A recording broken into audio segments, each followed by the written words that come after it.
Friends, screen पर आप एक हिंदी पैराग्राफ देख रहे हैं। इसका हम स्टेप बाय स्टेप इंग्लिश में ट्रांसलेशन करेंगे। तो चलिए फ्रेंड्स, एक एक सेंटेंस को बहुत अच्छे से ट्रांसलेट करते हैं। वीडियो शुरू करते हैं। आज स्कूल में एक दिलचस्प घटना हुई। देखिए, दिलचस्प घटना मतलब कुछ ऐसा समथिंग इंटरेस्टिंग होना।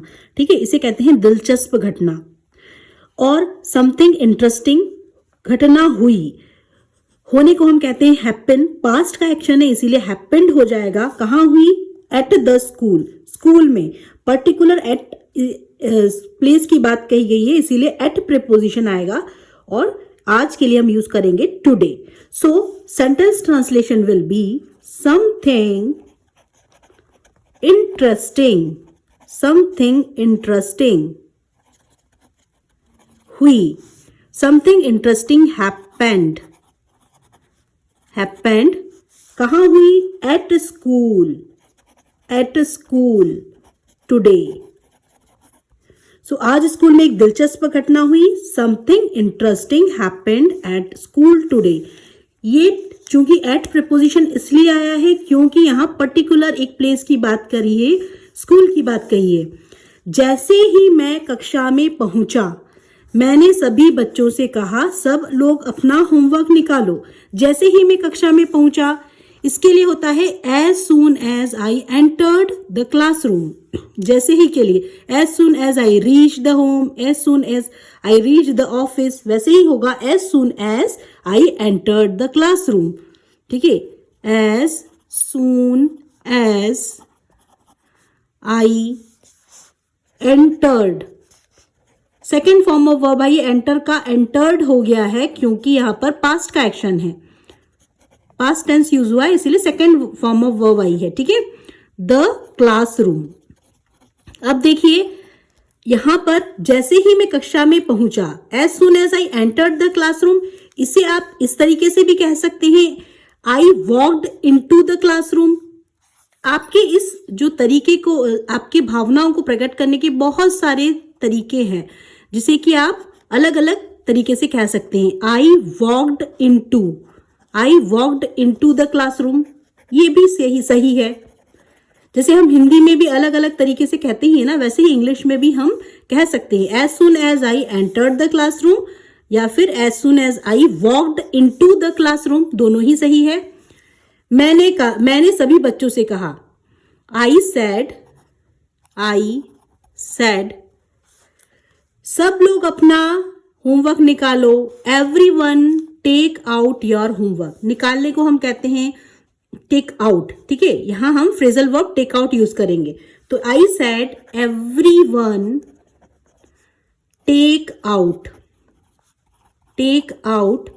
Your homework.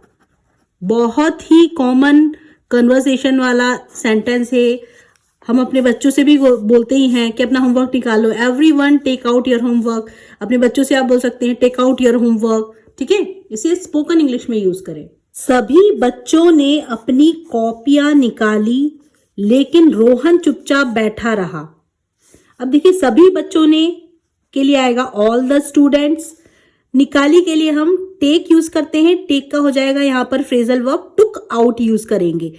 टुक आउट भी यूज करते हैं, पुल्ड आउट भी यूज करते हैं। अपनी कॉपियां निकाली, इसीलिए their notebooks. So translation will be all the students, सभी बच्चों ने, ऑल द स्टूडेंट्स निकाली, टुक आउट। टेक का टुक हो गया है, टुक आउट पास्ट का एक्शन है। टेक, टुक, टेकन। ठीक है, सेकेंड फॉर्म ऑफ वर्ब आएगी क्योंकि पास्ट का एक्शन है। एवरी स्टूडेंट टुक आउट, या फिर आप कह सकते पुल्ड आउट। पुल्ड आउट भी कहते हैं मॉडर्न इंग्लिश में। ठीक है, पुल्ड आउट क्या निकाली? अपनी कॉपियां निकाली। देयर नोटबुक, कॉपियों को हम कहते हैं नोटबुक्स। ठीक है, लेकिन रोहन चुपचाप बैठा रहा। लेकिन के लिए यूज करेंगे बट। रोहन क्वाइटली, चुपचाप के लिए यूज करते हैं क्वाइटली। इसे क्वाइटली पढ़ेंगे, QUIETLY, quietly stayed in his seat, in his seat. अब देखो, इसको भी कहने के बहुत सारे तरीके हैं। Rohan quietly stayed in his seat, या भी ऐसा कह सकते हैं Rohan just sat there quietly, Rohan चुपचाप बैठा रहा। रोहन जस्ट सेट, सिट का सेट हो जाएगा सेट देयर क्वाइटली। जो आपको इजी लगे आप उसे यूज करें अपनी स्पोकन इंग्लिश में। मैंने उससे पूछा, आई आस्क्ड, आस्क का क्या हो जाएगा second form of verb asked. Rohan तुम्हारा होमवर्क कहाँ है? Rohan where is your homework? Rohan where is your homework? Where is your homework? ठीक है, Rohan where is your homework पूछते ही अपनी स्पोकन इंग्लिश में से यूज करते हैं। वह धीरे से बोला, मैम मैं होमवर्क करना भूल गया। वह धीरे से बोला, देखिए वह धीरे से बोला या उसने सिर झुकाकर कहा। He looked down and said, he said softly. धीरे से बोला तो हम कहते हैं he said softly, he said softly. Softly मतलब धीरे से कहा, हल्के से कहा, या फिर उसने नीचे देखकर कहा। ही लुक्ड, आप अपने इस भावनाओं को कैसे एक्सप्रेस करना चाहते हैं अपनी ओन लैंग्वेज में, इस तरीके से भी कह सकते हैं। He looked down and said, उसने नीचे देखकर कहा। जिसे हम कुछ गलत काम करते हैं तो हम नीचे देखकर कहते हैं ना, वैसे ही यहाँ हम इस तरह से भी बोल सकते हैं इसे। ही सेड सॉफ्टली, या फिर आप कहें he looked down and said, मैं अपना होमवर्क करना भूल गया। भूलने को हम फॉरगॉट कहते हैं। तो ma'am I forgot to do it. ठीक है, यहां भी सेकेंड फॉर्म ऑफ वर्ब आई है, फॉरगेट, फॉरगॉट, फॉरगॉटन। तो आई फॉरगॉट टू डू, करना भूल गया। ठीक है, आई फॉरगॉट। देखिए यहां पर दो वर्ब है। यदि यहाँ पर आपके टेंस में कभी दो वर्ब आती है तो फर्स्ट वर्ब टेंस के अनुसार चेंज होता है और सेकंड वर्ब हमेशा बेस फॉर्म को लेकर आता है। तो डू चेंज नहीं होगा, डू का डू ही रहेगा। I forgot to do it, I forgot to do it. मैंने कहा यह पहली बार नहीं है, पिछले हफ्ते भी तुम होमवर्क करके नहीं लाए थे। मैंने कहा मतलब मैंने रिप्लाई किया, तो आई सेड भी कह सकते हैं, आई रिप्लाइड भी कह सकते हैं। आई रिप्लाइड पास्ट टेंस यहाँ यूज हुआ है। रिप्लाई का रिप्लाइड हो गया है, से का सेड हो गया है। ठीक है, से का आप second form of verb said use करेंगे यहाँ पर क्योंकि पास्ट का एक्शन है। रिप्लाई का क्या हो जाएगा, रिप्लाइड। आई रिप्लाइड ये भी फर्स्ट फॉर्म है, सेकेंड फॉर्म इसकी ये है। ठीक है, तो आई रिप्लाइड या आई सेड यह पहली बार नहीं है। This is not the first time, है के लिए हम इज यहां पर हेल्पिंग वर्ब यूज करेंगे। यह के लिए this, this is not the first time. This, यह, दिस इज है, पहले सब्जेक्ट आता है, फिर हेल्पिंग वर्ब आती है, फिर उसके बाद में ऑब्जेक्ट आता है। दिस इज नॉट, यह नहीं है, the first time, this is not the first time, यह पहली बार नहीं है। पिछले हफ्ते भी तुम होमवर्क करके नहीं लाए थे। यू डिडंट डू, ये देखिए पास्ट टेंस है इसीलिए डिड नॉट आया है। हमेशा याद रखें डिड के बाद में हम हमेशा वर्ब की फर्स्ट फॉर्म लगाते हैं, इसीलिए करने के लिए फॉर्म चेंज नहीं होगी, डू का डू ही रहेगा।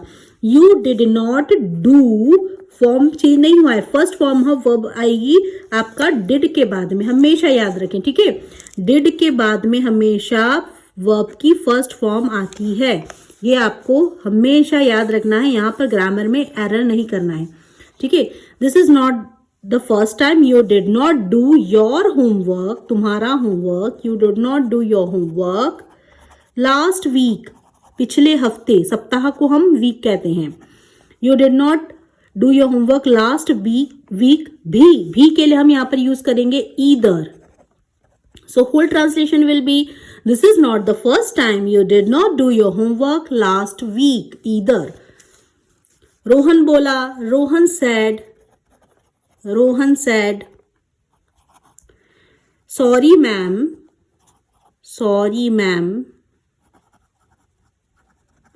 कल घर पर मेहमान आए थे इसलिए मैं पढ़ नहीं पाया। अब देखिए उसके घर पे कल कौन थे, मेहमान थे, पास्ट का एक्शन है, पास्ट परफेक्ट टेंस। तो यहाँ पर देखिए यहाँ पर कि we had guest, we have guest कहाँ थे, at home yesterday, we had, ठीक है, we had guest, we had guest at home yesterday।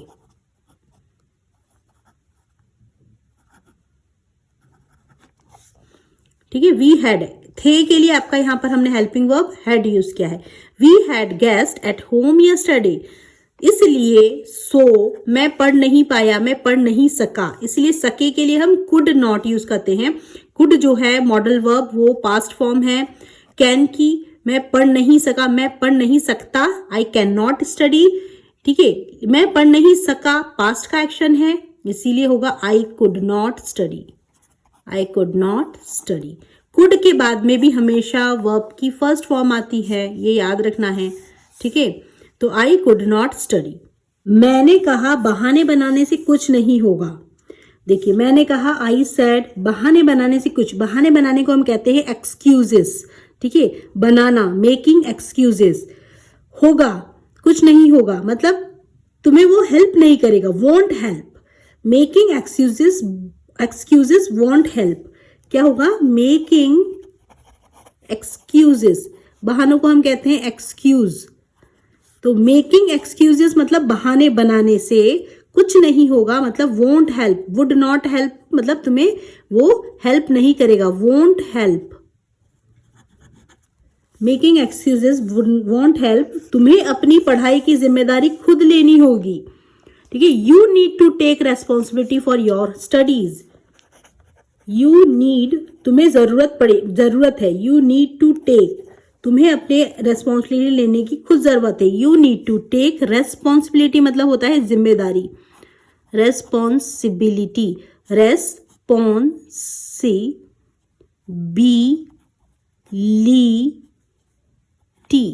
ठीक है, ऐसे याद रखना, रेस्पॉन्सिबिलिटी फॉर योर स्टडी, अपनी पढ़ाई की, फॉर योर स्टडीज, ठीक है। फिर मैंने उसे 10 मिनट का समय दिया और कहा, फिर के लिए आएगा देन, मैंने दिया, आई गेव, गिव का सेकेंड फॉर्म आएगा गिव, गेव, गिवन, ठीक है। तो सेकेंड फॉर्म ऑफ वर्ब आएगी, आई गेव हिम, उसे, यहाँ पे प्रोनाउन आएगा हिम, 10 मिनट्स एंड सेड और कहा। अब ये देखो हम बोलते हैं अभी बैठकर जितना हो सके उतना पूरा करो, बोलते हैं ना अभी बैठकर, sit down and finish as much as you can right now, ठीक है, कर सकते हो, सिट डाउन बैठकर, अभी बैठकर, तो अभी बैठकर के लिए राइट नाउ आता है, sit down and finish as much as, जितना हो सके, as much, MUCH, as much as you can, जितना कर सकते हो, as much as you can, अभी, राइट नाउ, ठीक है।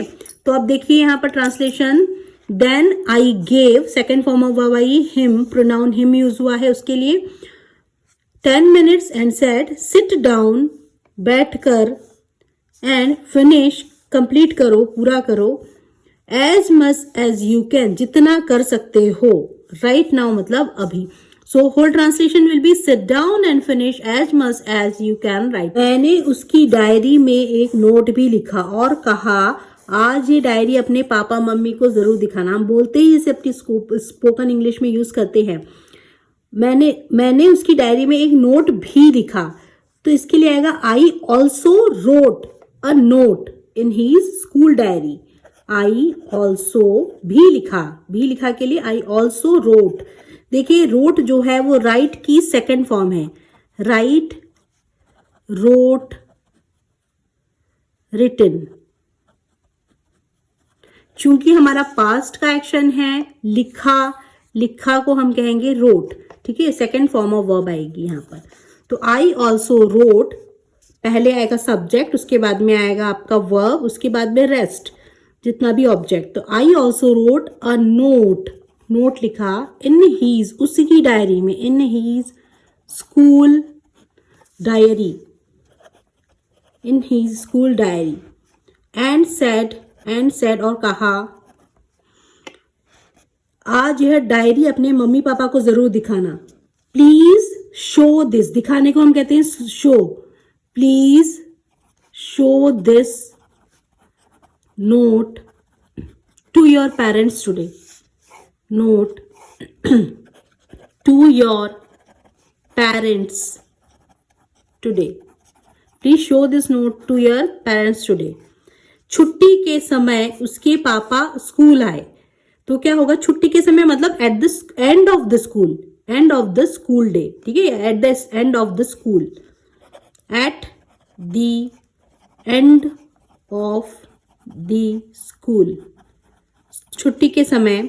His father came to meet me, उसके पिता मिलने आए। हीज फादर, उसके पापा, हीज फादर आए। कम का हो जाएगा second form came, come, came, come, second form of verb आएगी क्योंकि पास्ट का एक्शन है। केम टू मीट मी, मुझसे मिलने आए, ठीक है।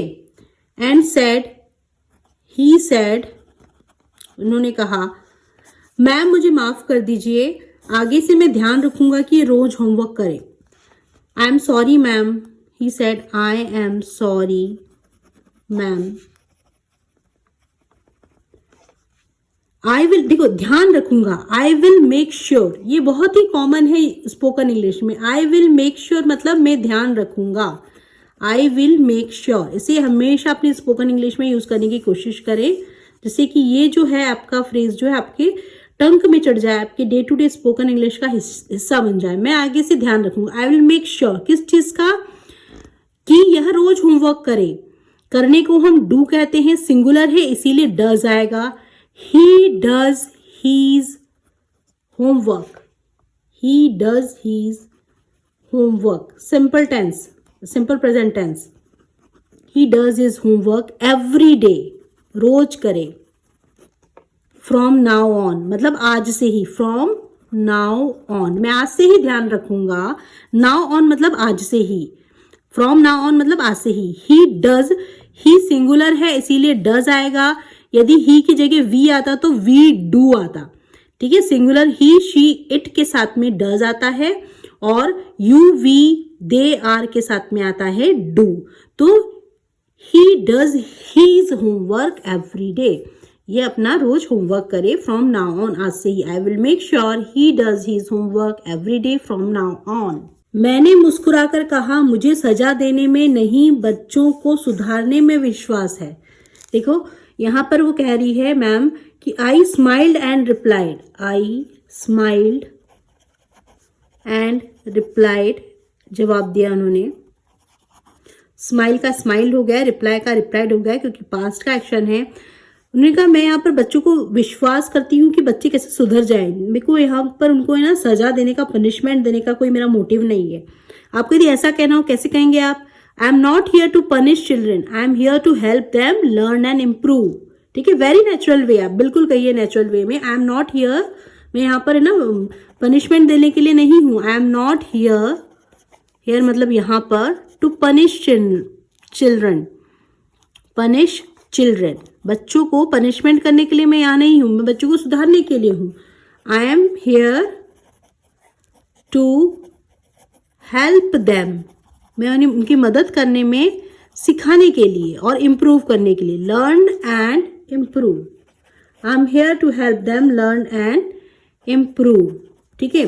बस इसे नियमित पढ़ने की आदत डालिए, नियमित मतलब रेगुलरली आदत डालिए, ठीक है।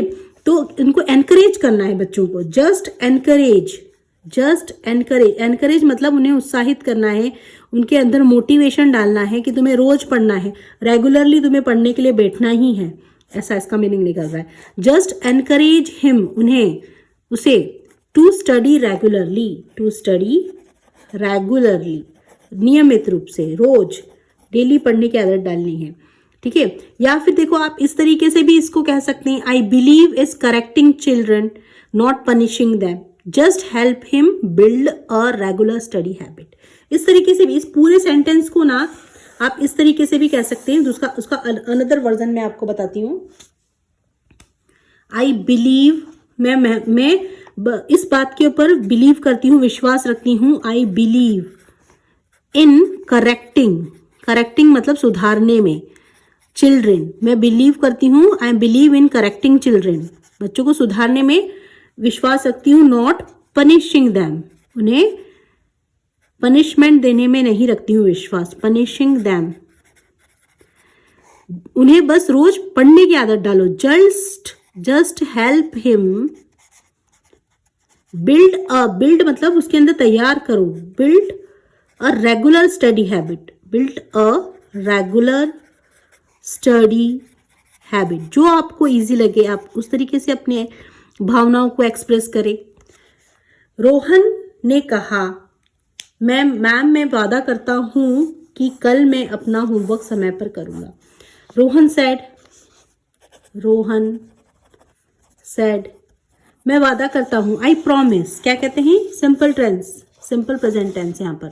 मैं वादा करता हूं, आई प्रॉमिस,